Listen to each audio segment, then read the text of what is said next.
Hello guys, welcome to doctor mom channel. Hi guys, आज मैं आप लोगों के साथ में क्लोथ डायपर के बारे में कुछ चीज़ें डिस्कस करने वाली हूँ। जैसे कि क्लोथ डायपर को यूज़ कैसे करते हैं, ये कौन से मटेरियल से बना है, इसके एडवांटेज क्या है, इसके डिसएडवांटेज क्या है, इसे वॉश कैसे करते हैं। तो चलो हम स्टार्ट करते हैं। वीडियो स्टार्ट करने के पहले मैं आप लोगों के साथ अपना एक एक्सपीरियंस शेयर करना चाहती हूँ। मैंने क्लोथ डायपर पहले देखा था जब मेरे हॉस्पिटल में बेबीज डायपर पहन के आते थे, पर तब मुझे क्लोथ डायपर के बारे में ज़्यादा आइडिया नहीं था। जब मेरा बेबी हुआ और वो जब 2.5 मंथ का था तो उससे सबसे पहले डायपर रैश हुआ। तो मैंने सोचा क्यों ना रेगुलर डायपर के साथ उसे कोई और अल्टरनेटिव देखो।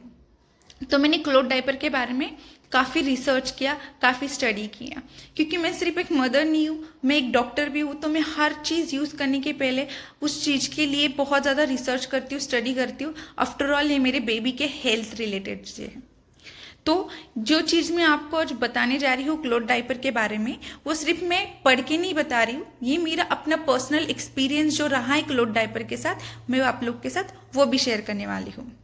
तो बात करते हैं क्लोथ डायपर के प्रोज एंड एडवांटेज के बारे में। जो इसका फर्स्ट पॉइंट है और जो मुझे पर्सनली बहुत ज़्यादा अट्रैक्ट करता है वो ये है कि ये केमिकल फ्री है। क्लोथ डायपर बना है muslin, bamboo textile, pure cotton, microfibre जैसे मटेरियल से। तो ये बनने में किसी भी तरीके के केमिकल का कोई यूज़ नहीं होता है, तो ये केमिकल फ्री है। सेकेंड पॉइंट, ये बहुत ही अफोर्डेबल है और चीप है then regular diaper. Regular diaper का मंथली एक्सपेंसेस होता है 1 to 2,000, पर अगर वही 1 और 2,000 में हम एक ही बार क्लोथ डायपर ले तो वो क्लोथ डायपर हमको 1 to 2 ईयर तक आराम से चलता है। तो थर्ड पॉइंट है रैश फ्री, क्योंकि ये किसी भी केमिकल से नहीं बना है तो इससे बेबी को रैशेस होने के चांसेस बहुत ही कम होते हैं। फोर्थ पॉइंट है रीयूजेबल और इको फ्रेंडली, क्योंकि हमें रेगुलर डायपर के जैसा फेक नहीं देते हैं और हम इसे रीयूज करते हैं, तो ये काफ़ी इको फ्रेंडली है। नेक्स्ट पॉइंट है इजी टू यूज, ये काफ़ी इजी है यूज करने के लिए। अब बात करते हैं क्लोथ डायपर के कौन से यानी इसके डिसएडवांटेज के बारे में। समटाइम लीकेज प्रॉब्लम, अगर क्लोथ डायपर को प्रॉपरली नहीं बांधा है, उसको लूज बांधा है, तो इसका लीकेज का प्रॉब्लम होता है। और ये मोस्टली होता है जब बेबी वॉकिंग स्टेज में होता है या जब वो वॉक करता होता है, इसलिए इसे प्रॉपरली बांधना बहुत ज़्यादा इंपॉर्टेंट होता है। ना इसे बहुत ज़्यादा टाइट बांधना चाहिए, ना ही इसे बहुत ज़्यादा लूज बांधना चाहिए। नेक्स्ट पॉइंट है टाइम लिमिट, ये सिर्फ 2 to 3 आवर्स ही चलता है, क्योंकि ये एक क्लोथ डायपर है ना ही रेगुलर डायपर है। तो इसे फ्रिक्वेंटली चेंज करना बहुत इंपॉर्टेंट होता है, क्योंकि ये जल्दी से भर जाता है और बेबी को वेट फील होने लगता है, इसलिए ये 2 to 3 आवर्स में चेंज करना इंपॉर्टेंट है। थर्ड पॉइंट है अगर इसे प्रॉपरली क्लीन नहीं किया तो इससे बेबी को रैशेस होने के चांसेस है, इसलिए इसका क्लीनिंग प्रोसेस बहुत ही ज़्यादा इंपॉर्टेंट है। तो अब मैं आपको बताने जा रही हूँ क्लोथ डायपर को हैंड वॉश कैसे करते हैं। तो फर्स्ट, जैसे ही हम क्लोथ डायपर को रिमूव करते हैं तो हमें उसके ऊपर के पूप को कंप्लीटली क्लीन करना है। उसके बाद हमें इंसर्टर को और क्लोथ डायपर को अलग करके फिर से दोनों को थॉरली वॉश करना है। उसके बाद क्लोथ डायपर और इंसर्टर को कम से कम 20 to 25 मिनट्स हॉट वाटर में सोक करके रखना है। हॉट वाटर में से निकालने के बाद उसे माइल्ड डिटर्जेंट से वॉश करना है।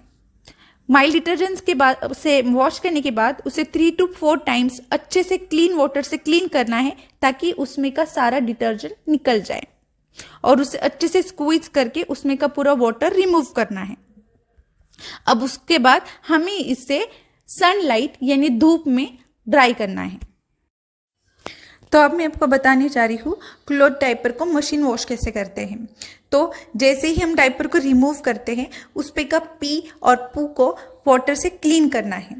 उसके बाद डायपर को इंसर्टर को अलग करके दोनों को अच्छा से थॉरली क्लीन करना है। दोनों को थॉरली क्लीन करने के बाद हमें उसे हॉट वाटर में सोक करके रखना है 20 to 25 मिनट्स के लिए मिनिमम। हॉट वाटर में सोक करने के बाद में अगर आपके पास में प्री वॉश का ऑप्शन है मशीन में, तो आप उसको प्री वॉश करके फिर नॉर्मल वॉश कर सकते हैं। अगर आपके मशीन में प्री वॉश का ऑप्शन नहीं है तो कोई बात नहीं, आप डायपर को वॉश करके फिर मशीन में नॉर्मल वॉश कर सकते हैं और उसके बाद उसे सनलाइट यानी धूप में ड्राई करना है। तो अब मैं आपको बताने जा रही हूँ टाइप्स ऑफ क्लोथ डायपर। तो ये फर्स्ट वन है, ये है पॉकेट डायपर। पॉकेट डायपर में इंसर्टर अलग होता है, डायपर अलग होता है। डायपर के अंदर पॉकेट जैसा प्लेस होता है जिसके अंदर हम इंसर्टर को प्लेस करते हैं। इंसर्टर को यहाँ पे एक हुक होता है और यहाँ पे डायपर को अंदर एक हुक होता है। तो ये एक दूसरे को अटैच करते हैं ताकि इंसर्टर अपनी जगह से मूव ना हो।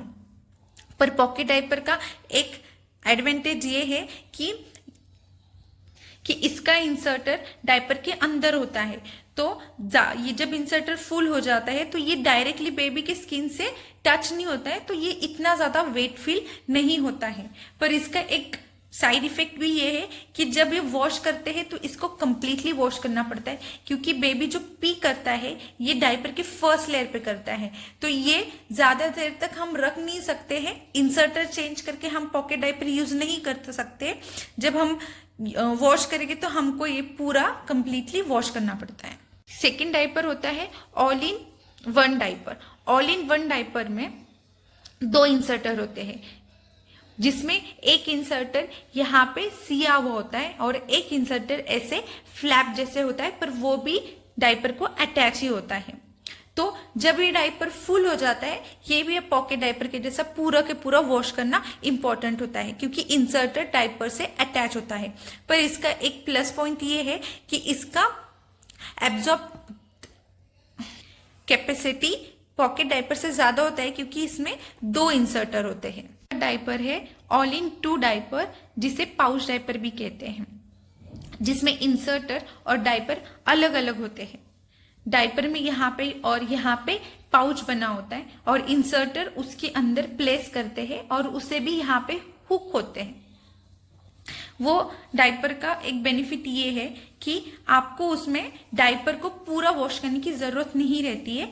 आप 1 या 2 डायपर फुल डे में यूज करके बस उसके अंदर के इंसर्टर को चेंज कर सकते हैं और आप उसके एक साथ 2 इंसर्टर भी यूज कर सकते हैं। तो ये इसका एक प्लस पॉइंट है। मैं अपनी नेक्स्ट वीडियो में डिटेल में बताने वाली हूँ कि क्लोथ डायपर को वॉश कैसे करते हैं, उसकी केयर कैसे करते हैं, उसे कैसे मेंटेन करते हैं ताकि उसकी लाइफ स्पैन बढ़ जाए। बेबी केयर या क्लोथ डायपर रिलेटेड आपके कोई भी क्वेरीज या क्वेश्चंस है तो आप वो मुझे कमेंट बॉक्स में पूछ सकते हो। सो प्लीज मेरे चैनल को लाइक कीजिए, सब्सक्राइब कीजिए और बेल नोटिफिकेशन को जाके क्लिक कीजिए। मैंने डिस्क्रिप्शन बॉक्स में कुछ क्लोथ डायपर के लिंक शेयर किए जो पर्सनली मैंने अपनी बेबी के लिए यूज़ किए, जो कि मुझे बहुत पसंद आए थे, तो आप वो भी चेक कर सकते हो। Have a good day. Thank you for watching.